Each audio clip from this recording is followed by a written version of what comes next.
ไปเบิ้งทางห้องสันติบาลกองบัญชาการปกส.แขวงหัวพันได้จัดพิธีทำลายวัตถุธาตุแตกเป็นประเภทหมากกะโพก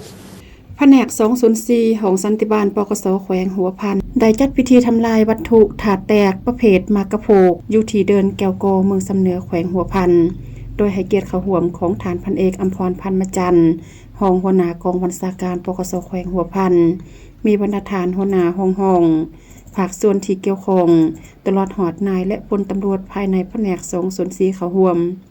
พันตรีคำโอนพันธวงศ์รองหัวหน้าแผนก204ของสันติบาลปกส.แขวงหัวพัน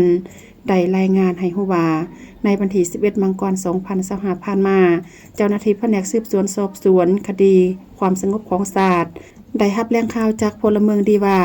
มีการซื้อขายหมากกะโพกอยู่ที่ห้านขายเขือกตลาดพันเซินจากนั้นแผนกสืบสวนสอบสวนคดีละเมิดความสงบของศาสตร์จึงได้แต่งตั้งเจ้าหน้าที่วิชาเฉพาะลงเก็บกรรมข้อมูลเห็นว่ามีมูลความจริงมาฮอดวันที่13มังกร2025ผ่านมาจึงได้ประสานสมทบกับภาคส่วนที่เกี่ยวข้องลงกวดห้านขายเครื่องและสางเก็บเครื่องของเฒ่ายูฮงหยวนอายุ38ปีเสื้อสัตว์จีนสัญชาติจีนที่มาพักเซาอยู่บ้านพันไสผ่านการกดของเจ้าหน้าที่ได้พบเห็นวัตถุธาตุแตกประเภทหมากกะโพกจำนวน17แกะมี20,768หน่วยเจ้าหน้าที่จึงได้นำเอาเฒ่ายูฮงหยวน